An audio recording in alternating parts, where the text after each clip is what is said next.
I'm about to reveal something that might shock you. The very thing your doctor told you to do to protect your bones may be quietly damaging your arteries instead, and nobody warned you about it. Meet Margaret. She's 67, and for the past 5 years, she's done everything right. Every morning, she lines up her pills on the kitchen counter. Calcium, vitamin D, a multivitamin, and takes them faithfully, just like her doctor told her to. She never misses a day. So when her latest scan came back showing calcium buildup in her arteries, she was stunned. "I've been so careful," she told her doctor. "How did this happen?" Here's the answer nobody gave her. It's not about whether you take your vitamins, it's about whether your body can actually use them. By the end of this video, you'll understand exactly which supplement mistakes are quietly working against you and what to do about them starting today. Here's the thing almost nobody explains. Vitamins and minerals don't work alone. They're not little soldiers marching into your body to do their job. They're more like cargo, and cargo needs a delivery system. Think of it this way. Vitamins are like delivery trucks. The vitamin itself is just the truck. But without the right roads, the cofactors, the helper nutrients that guide it to the correct destination, that truck never reaches the warehouse. It gets stuck. Sometimes it even unloads in the wrong place entirely. That's exactly what happened to Margaret. And it's probably happening to you too. Margaret's first mistake was a simple one, and it's probably yours too. For 5 years, she took a vitamin D supplement every morning.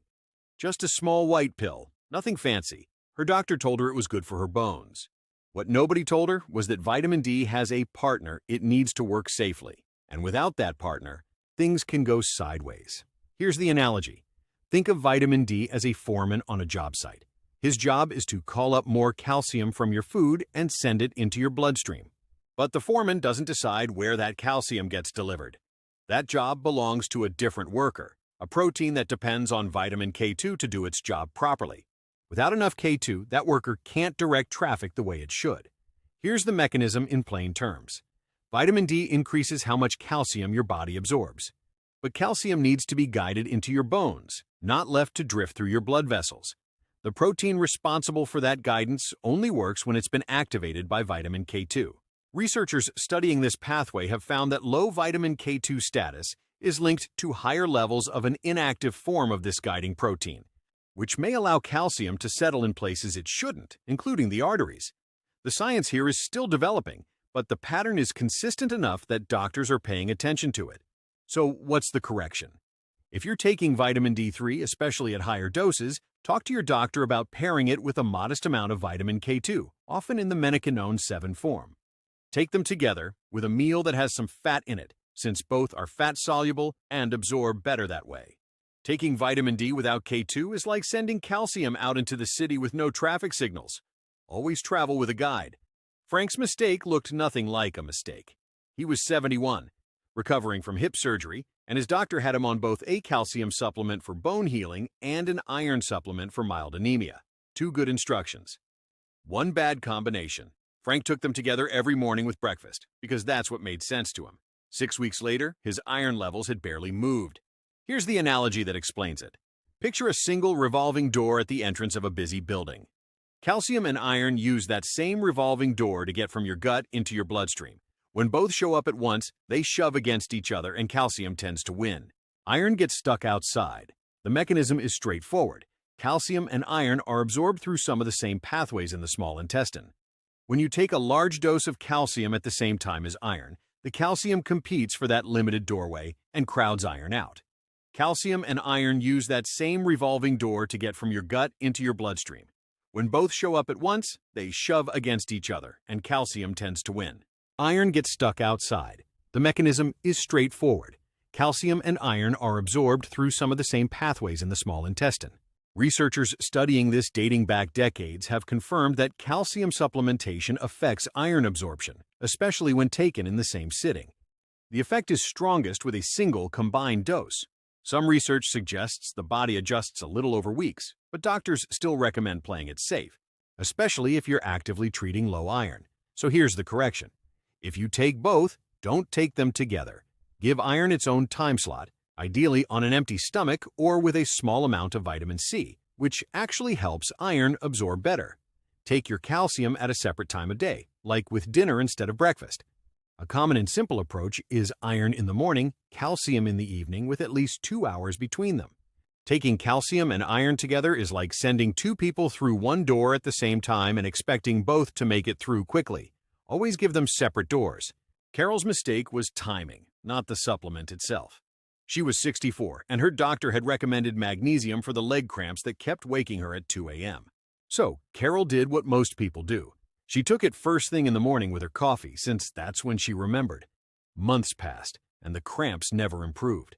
Worse, she still felt wired at bedtime and couldn't figure out why. The analogy.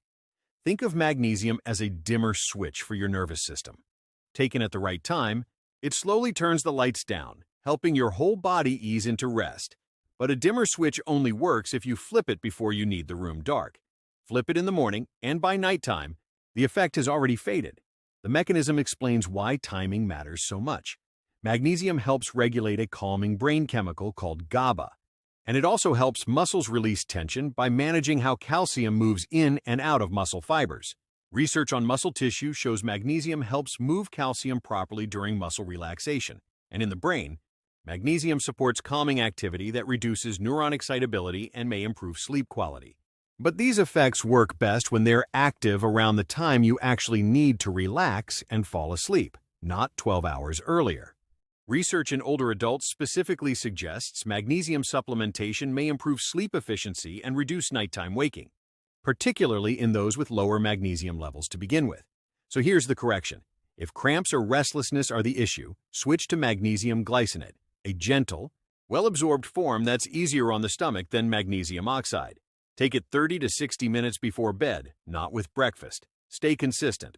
Most people need 1 to 3 weeks before they notice a real difference. So don't give up after a few nights.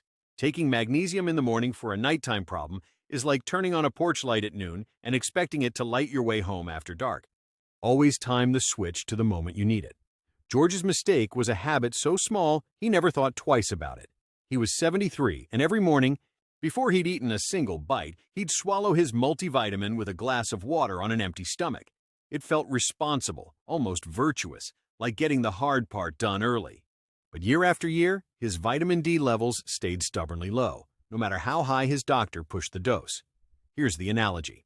Picture trying to float a block of wax down a dry riverbed. It just sits there, going nowhere. Now picture that same riverbed filled with water. The wax glides right along. Fat-soluble vitamins are like that block of wax, and dietary fat is the water that carries them where they need to go. The mechanism is simple once you see it.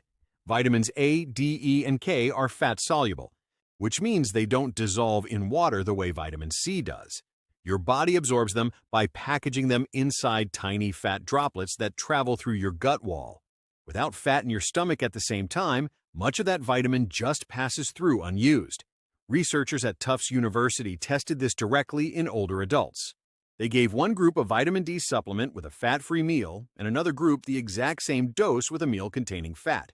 The fat group absorbed 32% more vitamin D into their bloodstream than the group that took it without fat. Absorption stayed higher for hours afterward, by as much as 40%. So here's the correction. Never take vitamin A, D, E, or K supplements on an empty stomach. Take them with a meal that includes some fat, even a modest amount. Eggs, peanut butter, avocado, olive oil, or a handful of nuts will do the job. You don't need a heavy, greasy meal, just enough fat to give these vitamins a ride. Taking a fat-soluble vitamin on an empty stomach is like waxing a boat with no water under it. The vitamin just sits there, going nowhere. Always give it something to float on. Dorothy's mistake nearly cost her control of a condition she'd managed well for years. She was 69, on thyroid medication for hypothyroidism, and proud of how consistent she was.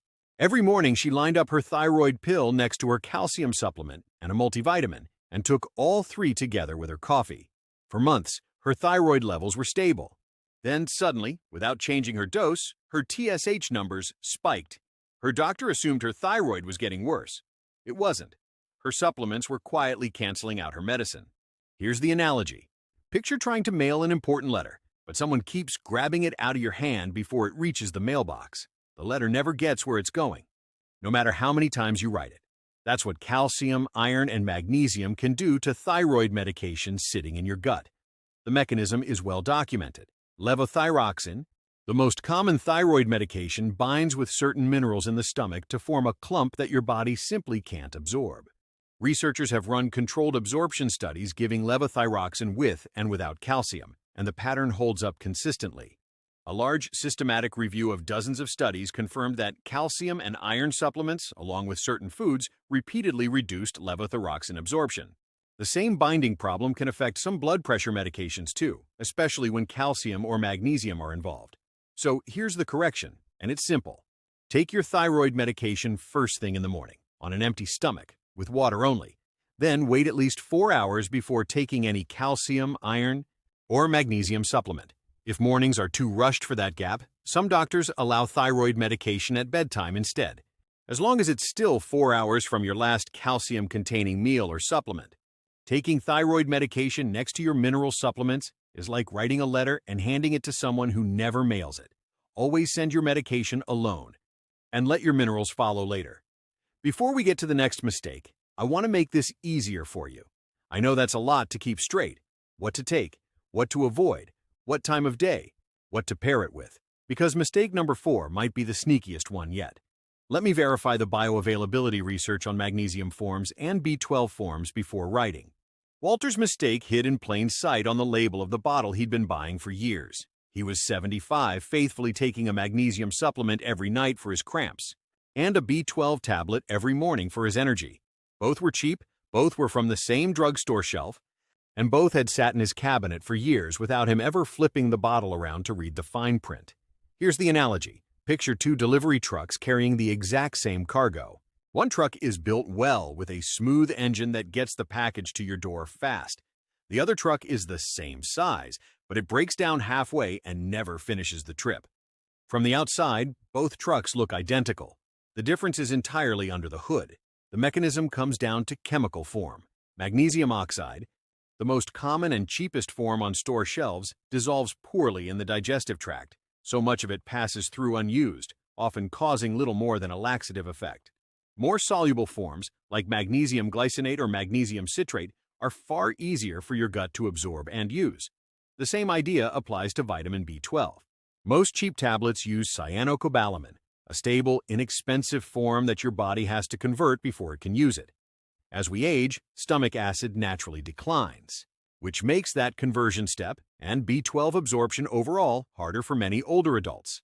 This is one reason doctors often recommend a more active form, like methylcobalamin, or suggest a sublingual tablet that dissolves under the tongue and skips some of the digestive process altogether. So here's the correction. Flip your bottles over right now. For magnesium, look for glycinate or citrate, not oxide. For B12, look for methylcobalamin. And if you've had stomach issues or take acid-reducing medication, ask your doctor about a sublingual version. Taking the wrong form of a supplement is like buying a ticket for a train that never actually leaves the station. You paid the fare, you just never got anywhere. So here's what I want you to do. And I mean right now, not later today, not tomorrow. Get up, walk to your medicine cabinet, and pull out every single bottle. Line them up on the counter where you can see them clearly. First, check your vitamin D. Is there a K2 sitting next to it? If not, that's mistake number 1, fixed today. Next, look at your calcium and your iron. Are they in the same bottle, or are you taking them at the same time each morning? Separate them by a few hours starting tomorrow. Now check your magnesium. What time of day have you been taking it? If it's not within an hour of bedtime, move it tonight. Flip over your vitamins A, D, E, and K. Have you been taking them on an empty stomach? From now on, they only come out at mealtime, with something that has a little fat in it. If you take thyroid or blood pressure medication, check how close your minerals are to that pill.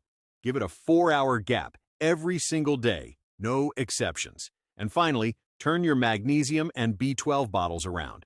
Oxide and cyanocobalamin aren't dangerous, but they're often the weaker choice. Glycinate and methylcobalamin do more with less. Let's say it one more time, fast. Pair D with K2. Separate calcium from iron. Take magnesium at night, not morning. Take fat-soluble vitamins with food. Space minerals 4 hours from thyroid or blood pressure medication. Choose the better absorbed forms when you can. Here's why this matters more than people realize. These small, invisible mistakes are exactly why so many people take their supplements faithfully, year after year, and still don't feel the difference they were hoping for. It's not that supplements don't work. It's that most people were never shown how to take them the right way. Now you have been.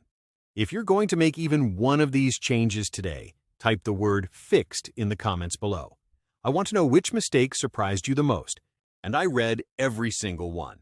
If this video helped you, do me a favor and share it with someone you love, a parent, a spouse, a friend who's been taking their vitamins faithfully without knowing any of this. And if you want more videos like this one, hit subscribe because next week we're tackling the supplement mistake almost nobody talks about, and it has to do with your blood pressure medication. I'll see you in the next one.